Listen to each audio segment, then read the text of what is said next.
Olá, sejam muito bem-vindos e bem-vindas ao Capacita Acesso Edu. Eu me chamo Leandra Carvalho, sou assistente social. Juntos e juntas, vamos aqui compartilhar de um espaço que tem muito a ser agregado, inclusive o aprimoramento do conhecimento para elevar o nível do nosso aprendizado, para desenvolver isso dentro da nossa realidade, na intervenção e da realização dessa prática profissional.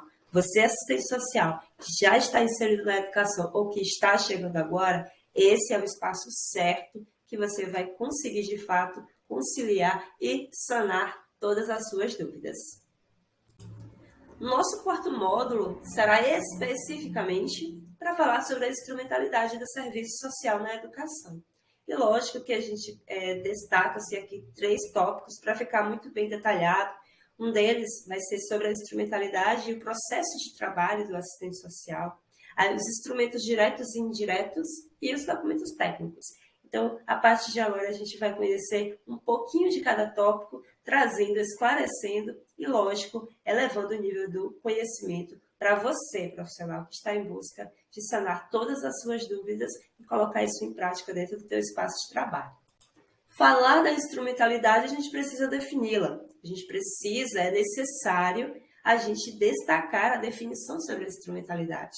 A instrumentalidade, ela nada mais é do que compreender o espaço socioocupacional como um todo existente, em diferentes formas, de conduzir o planejamento de um trabalho em equipe, particularizando cada categoria e suas atribuições.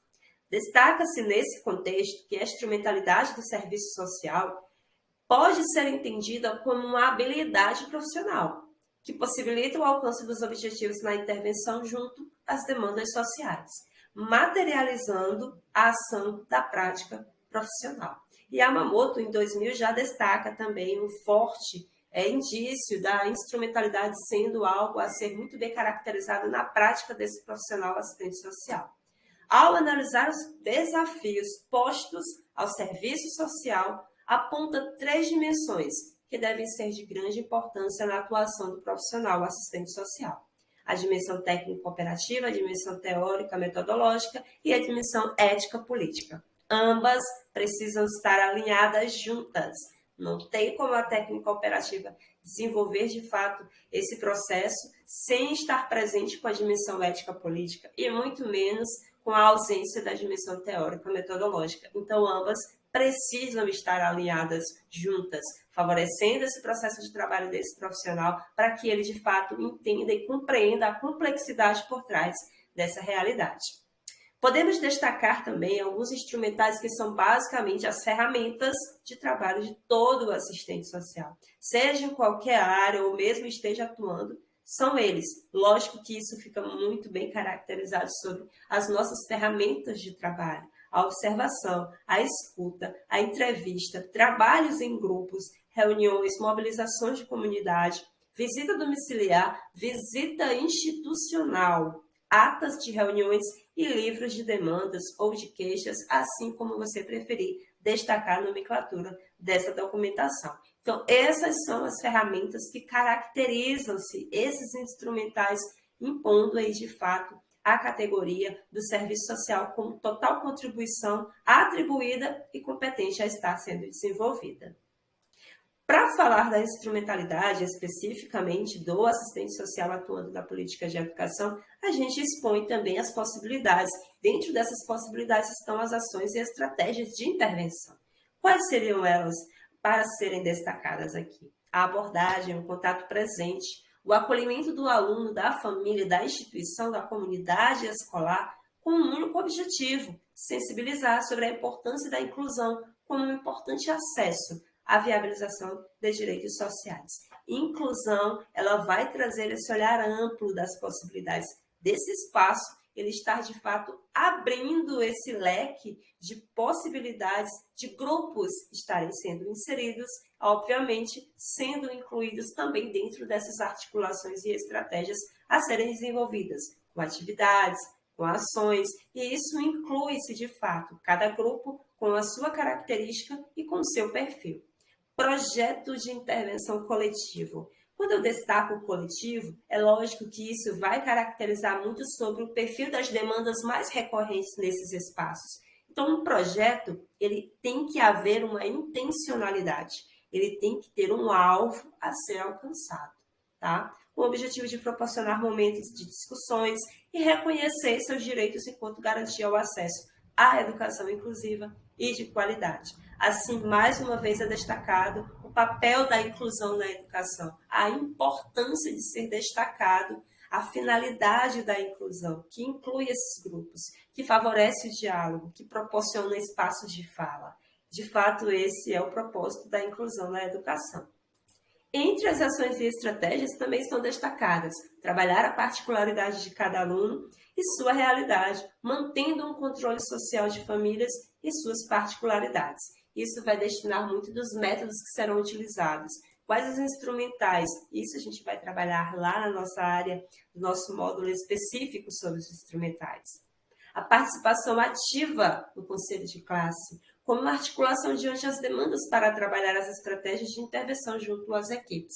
Então, essa presença ativa nessas reuniões de classe, nesses momentos interativos, o diálogo aberto, a compreensão para que cada categoria tenha o seu espaço de fala para compreender a realidade, para que esse trabalho de fato seja flexibilizado, articulado e possivelmente equilibrado em equipe.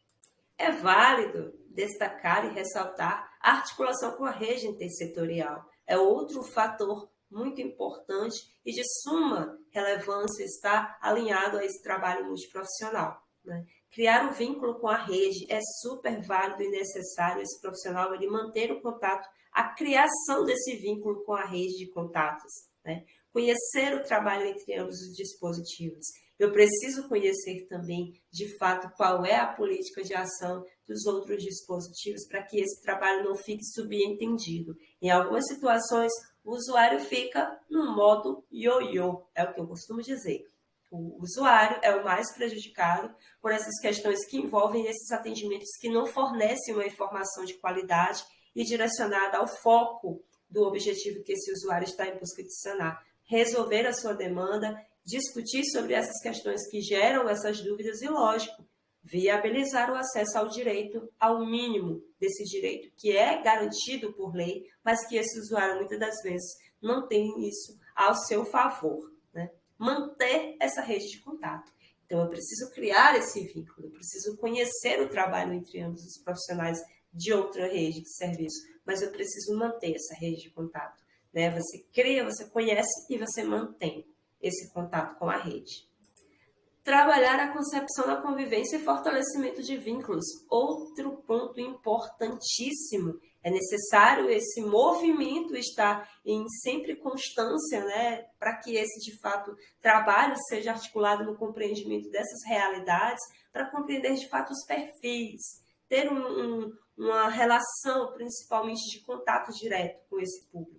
Então, as vulnerabilidades, como elas já estão presentes, elas já são postas. As vulnerabilidades, as expressões da questão social, elas já estão expostas, elas já estão escancaradas. Então, eu preciso ter essa ligação direta sobre a realidade e na qual está interligada as vulnerabilidades. A proteção social, né, nesse direito a ser viabilizado a esse usuário. As finalidades.